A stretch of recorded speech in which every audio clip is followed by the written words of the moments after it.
Hi everyone, मैं हूं राहुल कुमार और आपका one Y S YouTube channel पर वेलकम। आज हम बात करेंगे भारत के संविधान में संविधान की प्रस्तावना। संविधान, अगर भारत के संविधान की बात करें, थोड़ी सी बात करें, ज़्यादा नहीं करते अभी, तो भारत का संविधान विश्व का सबसे बड़ा लिखित संविधान है। भारत का संविधान, हम थोड़ी सी चर्चा ये करेंगे।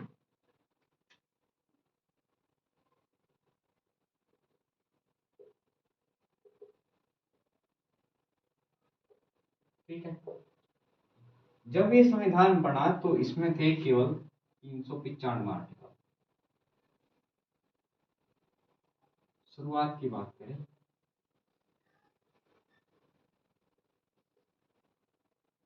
अनुच्छेद कितने थे? आर्टिकल 395। इसमें भाग थे 22, अनुसूचियां थी 8। ठीक है, और अगर अब इनकी बात करें तो अब जो आर्टिकल की संख्या है, भाई कई जगह मैंने 450 पढ़ा है, 470 भी पढ़ा है, तो हम 450 लिखेंगे। संविधान में भाग हो गए हैं 25। 3 नए भाग जोड़े गए, कौन थे? 4K, 9K और 14K।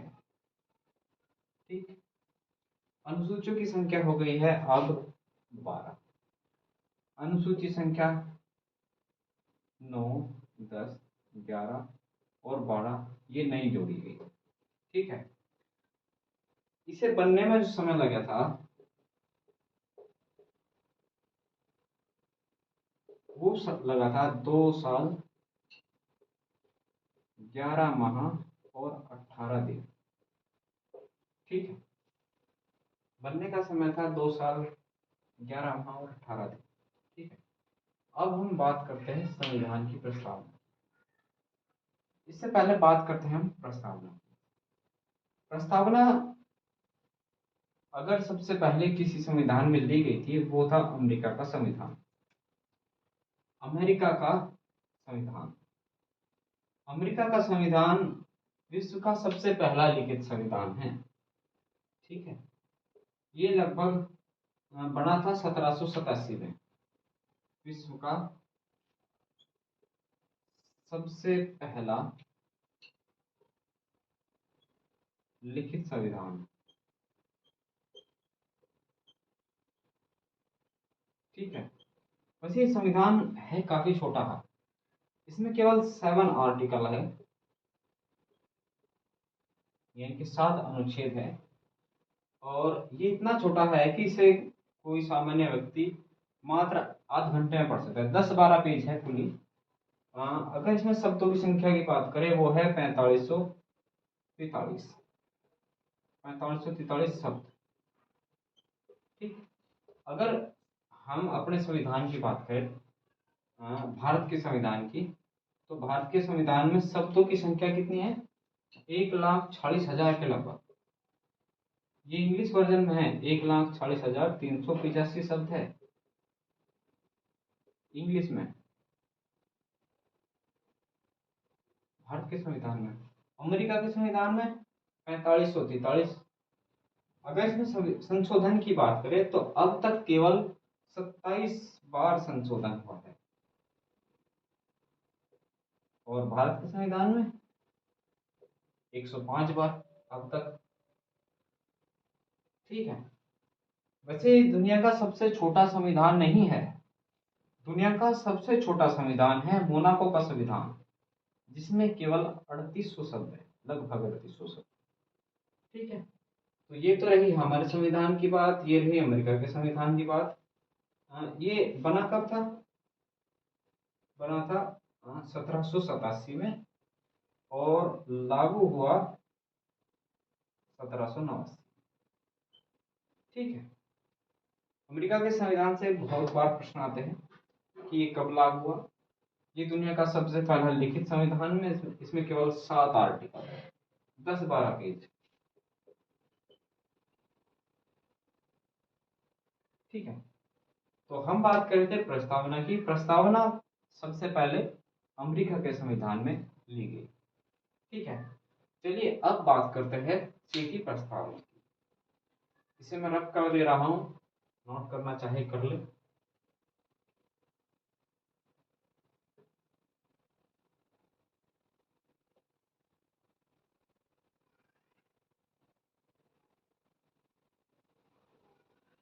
प्रस्तावना, ये लिखी है प्रस्तावना। हम भारत के लोग, भारत को एक संपूर्ण प्रभुत्व संपन्न समाजवादी धर्मनिरपेक्ष लोकतांत्रिक गणराज्य बनाने के लिए और इसके समस्त नागरिकों को सामाजिक, आर्थिक और राजनीतिक न्याय, विचार, अभिव्यक्ति, धर्म, विश्वास व उपासना की स्वतंत्रता, प्रतिष्ठा, अवसर की समता प्राप्त कराने के लिए और व्यक्ति की गरिमा और राष्ट्र की एकता और अखंडता सुनिश्चित करने वाला बंधुत्व बढ़ाने के लिए दृढ़ संकल्पित होकर अपने इस संविधान सभा को आज 26 नवंबर 1949 को एतद द्वारा इस संविधान को अंगीकृत, अधिनियमित और आत्म अर्पित करते हैं। यह है भारत की प्रस्तावना, संविधान की प्रस्तावना। ये 26 नवंबर को अपनाई गई, इसीलिए 26 नवंबर को हम विधि दिवस मनाते हैं। विधि दिवस, विधि दिवस कब का है? 26 नवंबर। ठीक है, अच्छा, अगर हम संविधान इस प्रस्तावना में कुछ शब्दों की बात करें, जैसे प्रभुत्व संपन्न, समाजवादी, धर्मनिरपेक्ष, अखंडता, इनमें 3 वर्ड वैसे संविधान की जो मूल प्रस्तावना है वो ऐसी नहीं थी। मूल प्रस्तावना में समाजवादी, धर्मनिरपेक्ष और अखंडता शब्द नहीं थे। इन्हें 42वें संविधान संशोधन द्वारा जोड़ा गया। संविधान की प्रस्तावना में केवल एक बार संशोधन हुआ। ठीक है, चलिए ये बात क्यों कहते हैं?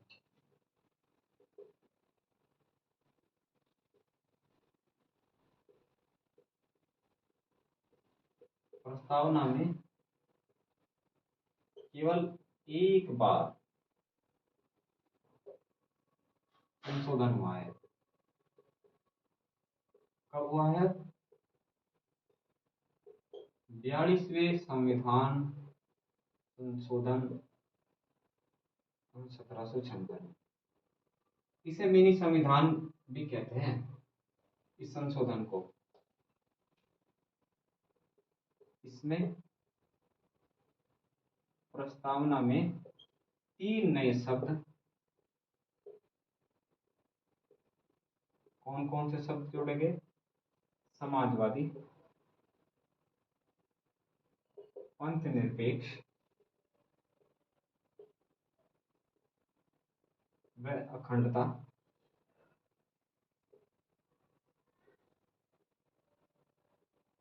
जोड़े गए। ठीक है, 42वें संविधान संशोधन द्वारा इस संविधान संशोधन को मिनी संविधान भी कहते हैं।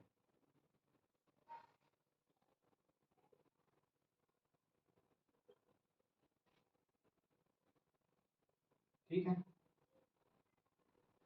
तो एक ही बार संशोधन हुआ और उसमें 3 शब्द जोड़े गए, समाजवादी, धर्मनिरपेक्ष और अखंडता। ठीक है, अब अगर हम इन शब्दों की बात करें, जैसे प्रभुत्व संपन्न, इसका मीनिंग क्या है? कई बार आता है। पंथ निरपेक्ष शब्द का मीनिंग क्या है? लोकतंत्र का मीनिंग क्या है? गणराज्य का मीनिंग है। अब ये देखते हैं। ठीक है, इस बात को भी नोट करें, 42वें संविधान संशोधन में केवल एक बार प्रस्तावना में संशोधन किया गया। ठीक है, और जो 42वां संविधान संशोधन था उसे मिनी संविधान संशोधन भी कहते हैं। ठीक है, इसे रद्द कर दे रहा हूं। चलिए अब कुछ शब्दों की बात करते हैं, जैसे प्रभुत्व संपन्न।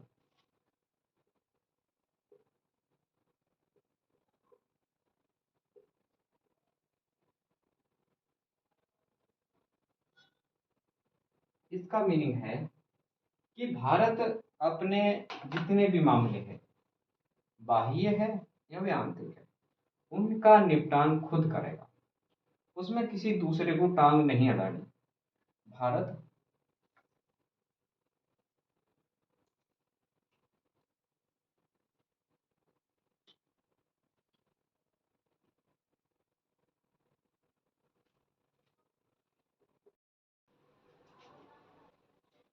प्रभुत्व संपन्न शब्द का अर्थ है कि भारत के जो मामले हैं, चाहे वो आंतरिक है या बाह्य, उन पर उसी का नियंत्रण है। वो उन्हें खुद सोल्व करेगा, किसी दूसरे को उसमें टांग नहीं अड़ानी।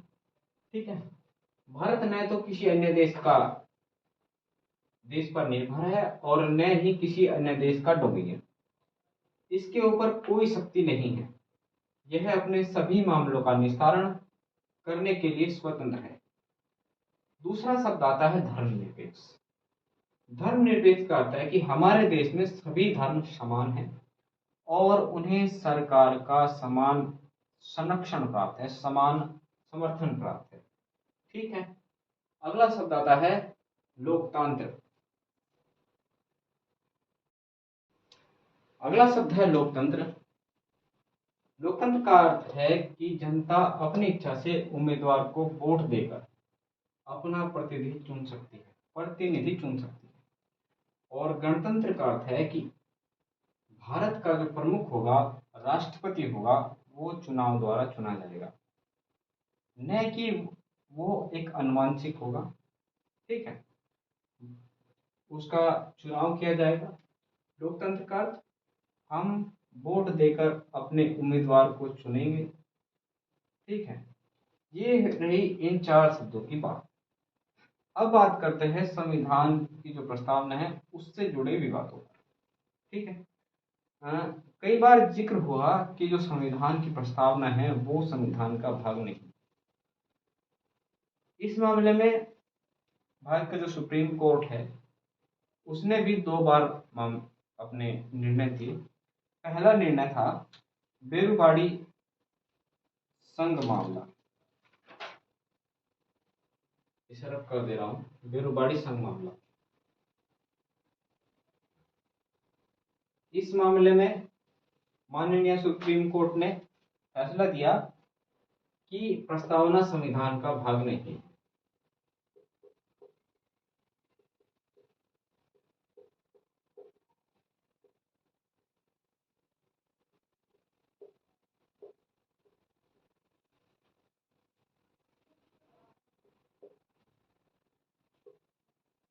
इसमें कहा प्रस्तावना संविधान का भाग नहीं है।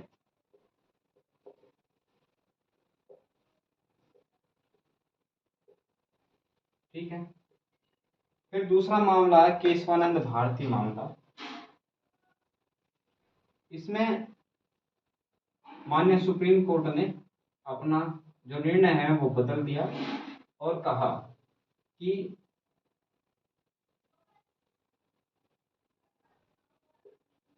जो प्रस्तावना है वो संविधान का भाग है।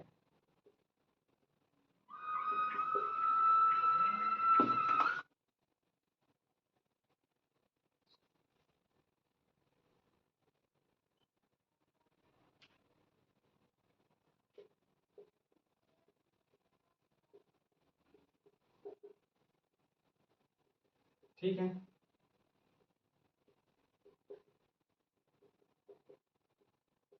ओके, वीडियो यहीं खत्म करते हैं। Thank you.